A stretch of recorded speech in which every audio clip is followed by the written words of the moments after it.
Birkett Educational Consultants, Defining Moments Canada, Black Canadian Soldiers, Podcast 1. Let's go!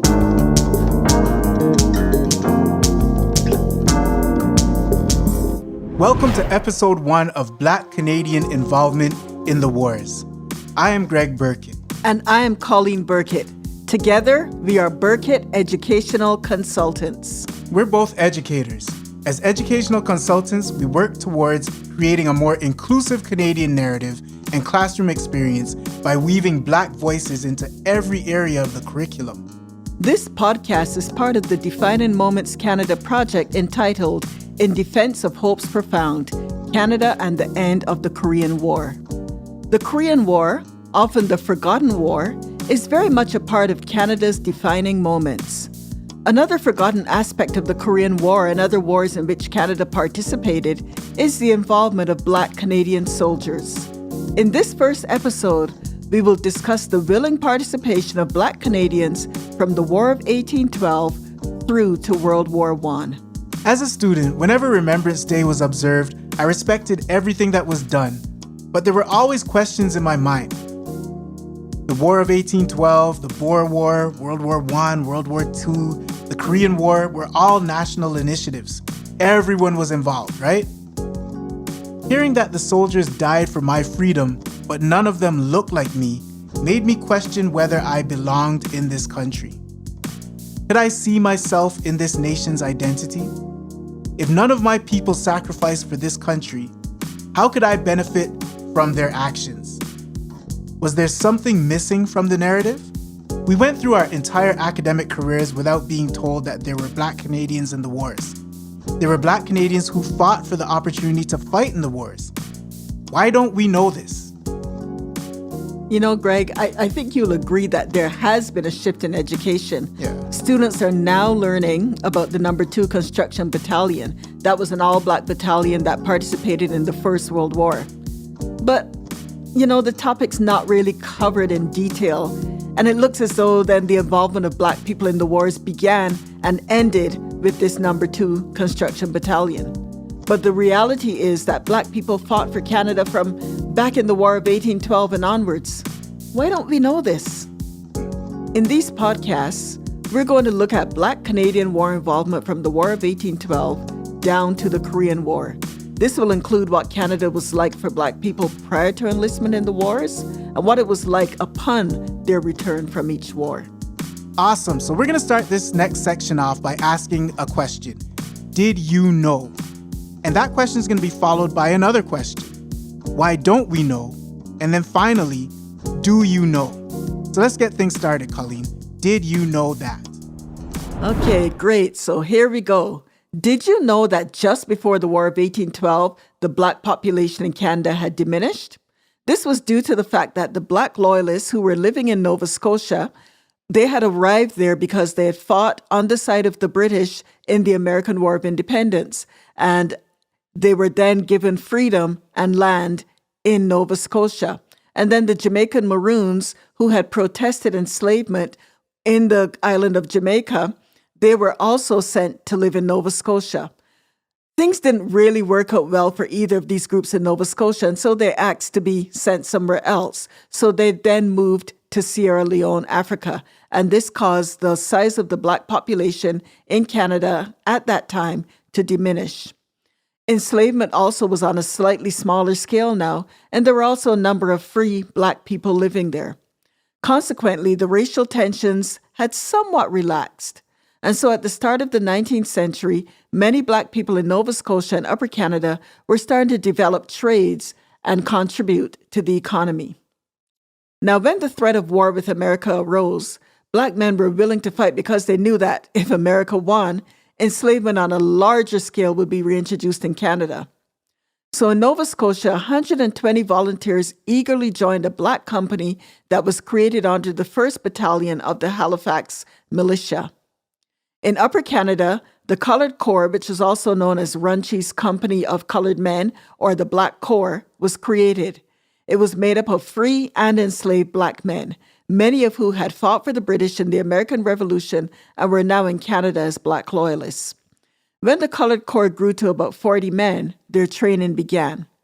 So on October 13, 1812, when American soldiers invaded Upper Canada by crossing over the Niagara River at Queenston, the Black Corps joined the Six Nations warriors and fired at the Americans from the top of Queenston Heights.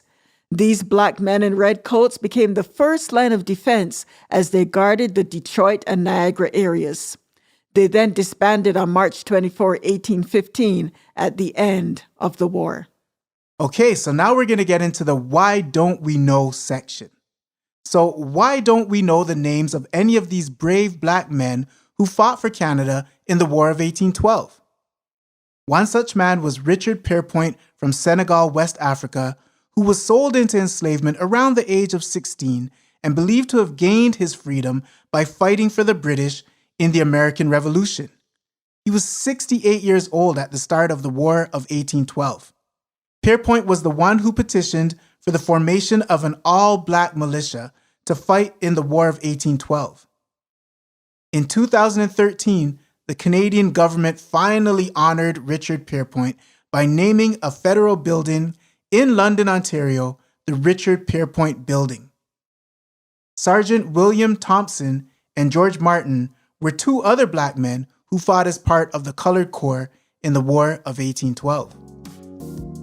You know, Greg, it's kind of sad to say, but do you know that even though the Colored Corps valiantly defended Canada, they still experienced discrimination and being rewarded for their service? The white veterans received 200 acres of land for their service, while the black veterans only received 100 acres of inferior quality land. Men couldn't even settle on their land because the quality was so poor. At the end of his service, Sergeant William Thompson was told that he must go and look for his pay himself. Richard Pierpoint, who was in his 70s when the war ended, asked the government of Upper Canada to provide money for him to return to West Africa as his reward for fighting in the war. His request was refused. Pierpoint then settled on the 100 acres of land granted to him in the Garifraxa Township, which is close to present-day Fergus, Ontario. Even though they weren't rewarded for their service as they should have been, the dedication and commitment of the Black Corps paved the way for the formation of future Black Canadian militia units. These men made a sacrifice, had kids and wives, still they risked their lives. They did it for you and me, so that we could be free. Learn their legacy. All right, so we're actually going to switch things up now and say we should know that. So, we should know that between the War of 1812 and World War I, black people continued to defend Canada. One example is the Victoria Pioneer Rifle Corps. In 1858, Governor James Douglas invited free African Americans living in San Francisco, California, to help settle and establish the British colony of Vancouver Island. They gladly came because they were experiencing a lot of discrimination in San Francisco at the time. They still faced racism in Vancouver Island when they went to join the fire brigade and were rejected. Governor Douglas feared a U.S. attack in an attempt to take over the colony. As a result, he allowed the black Californian immigrants to form a militia in 1860 to defend the colony. The unit was made up of 40 to 50 soldiers, and they built a drill hall that doubled as a social center for the black community where concerts and fundraisers were held. They marched on parade for the Prince of Wales when he visited Halifax in 1860. The media described them as highly skilled. In 1864, when the new governor of Vancouver Island, Arthur Kennedy, was inaugurated, he refused to let the Pioneer Rifle Corps parade before him. In 1866, the Pioneer Rifles disbanded due to a lack of interest and support. Even though they were denied entry into the fire brigade, these brave black men still found a way to serve and protect the colony. Wow. Let's continue with some facts about these brave black men. Did you know that the first Nova Scotian and one of the first Canadians to receive the Victoria Cross, the British Empire's highest award for bravery, was a black man? That's right. William Hall was born in Nova Scotia and enlisted in the Royal Navy in Liverpool, England in 1852. He served as able seaman with HMS Rodney during the Crimean War and was a member of the naval brigade that stormed the Redan, a Russian fortification. Hall was awarded the Victoria Cross for his bravery. He was also the first black person to receive this award. His award is proudly and permanently displayed at the Maritime Museum of the Atlantic in Halifax. In February of 2010, Canada Post commemorated William Hall by issuing a postage stamp with his picture. By the early 1900s, World War I was on the horizon. Did you know that during the First World War, approximately 1,300 black soldiers enlisted in the Canadian Expeditionary Force? For these black soldiers, the real fight was just to get enlisted. When seeking enlistment, they were told that it was, quote, a white man's war at some recruiting stations. In some instances, they were told, we will call you when we need you. And in Western Nova Scotia, they often heard, we do not want a checkerboard army. This rejection was questioned and protested by black leaders and white supporters throughout the country. Some black men were allowed to enlist in white battalions, but this was at the discretion of the commanding officers. It was eventually recommended that authority be given for the formation of a separate unit for black men, since the white soldiers were not willing to serve in the same ranks with them. Despite the fact that black combat troops had performed valiantly in previous wars, it was suggested that the battalion for the black men should be a construction battalion. It was believed that a black soldier would not be loyal and did not possess the skills necessary for combat. On May 11, 1916, the British War Office, located in London, stated that they were willing to accept an all-black construction battalion. This led to the formation of the famous No. 2 Construction Battalion. Did you know that the No. 2 Construction Battalion served in France and Belgium? Their primary responsibility was for building and maintaining infrastructure. They built roads, bridges, and railways, among other things. The duties of the battalion also included manual labor, such as unloading ships, moving supplies to troops, and providing the wood needed to rebuild trench walls. Much of this work was done in close proximity to the fighting, putting their lives at great risk.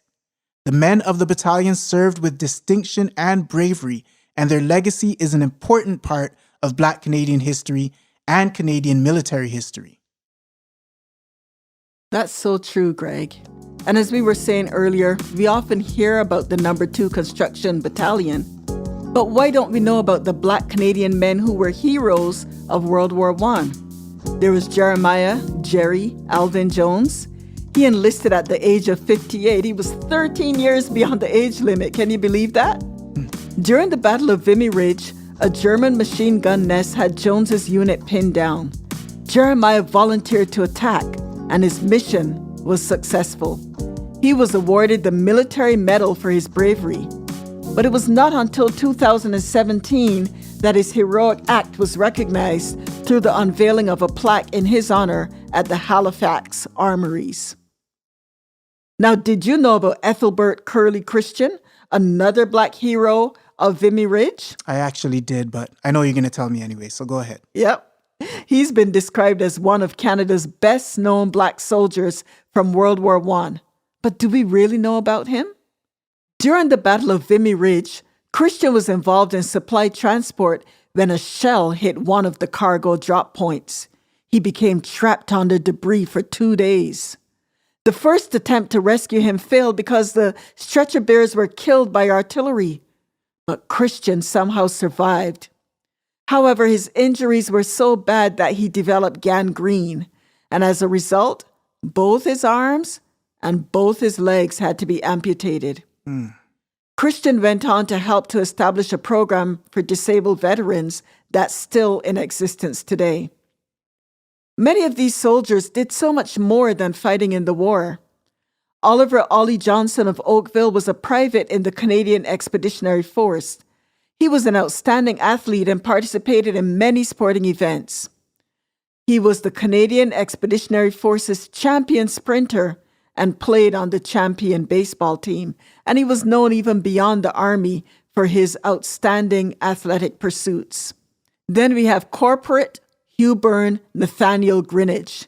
He was studying medicine at the University of Manitoba when he enlisted in the No. 2 Construction Battalion.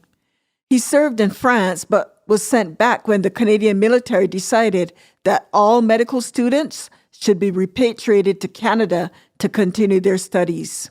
Greenidge was discharged to resume his studies in 1918. He became the University of Manitoba's first Black graduate in 1920. Many Black Canadian men gave dedicated and courageous service for their country, but still experienced racism and discrimination upon their return home from World War I.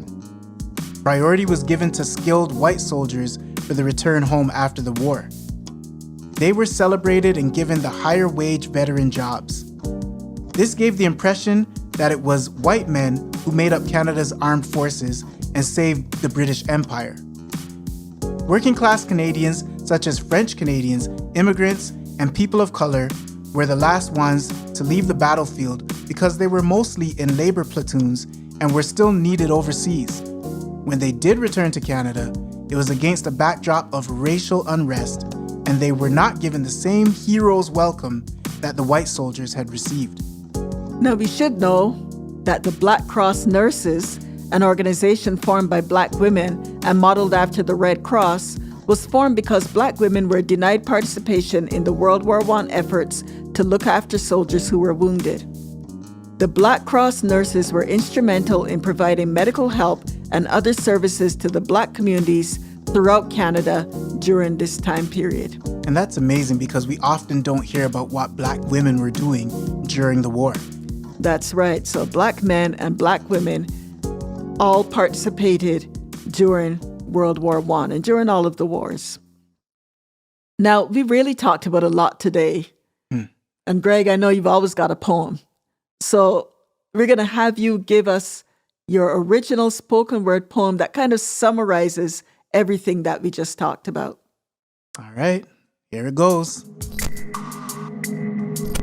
Oh, Canada, I have been standing on guard for thee before you were officially a country, before province, before territory, before prime ministers, before confederacy, before hockey, before the maple leaf, before the Mounties or Canadian beef were seared into your identity.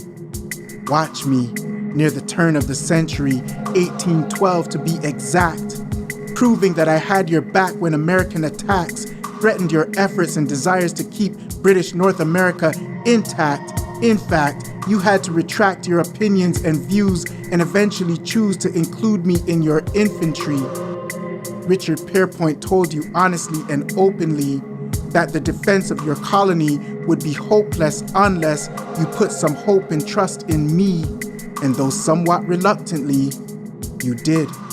And we, collectively, fighting alongside the Six Nations warriors, scored major victories like the Battle of Queenston Heights, fighting with heart and strategy, leaving triumphant and with 0 casualties. But in history, the contributions of the Colored Corps are often ignored. And in 1815, at the end of the war, I remained poor, watching others who I fought alongside receive their reward. After William Hall became the first Black person, the first Nova Scotian, and one of the first Canadians to receive the Victoria Cross, the British Empire's highest military award, and Black volunteer militias in Ontario and British Columbia's Victoria Pioneer Rifle Corps formed to help keep the northern part of North America, soon to be Canada, safe and secure from shore to shore, I was sure that my spot on the squad that would be going overseas to fight in World War I was assured. I mean, showing love and loyalty for king and for country was something that I did naturally, easily, even in spite of how they treated me. And I was ready to jump at the opportunity to show more. So I made my mind up to sign up and demonstrate that my allegiance was pure, Canadian to the core, willing to lose my life, a limb to see my skin torn and watch my blood pour. What I'm saying is, I knew all of the risks, and I was still super eager to enlist, only to have my passion and pride dismissed by prejudice. I wrote letters to the government to insist and state that there'd been a mistake, but I was met by more ignorance and hateful racial biases. On behalf of this country, General Guatkin made some claims that were hurtful and astonishing, calling me and my people vain and imitative.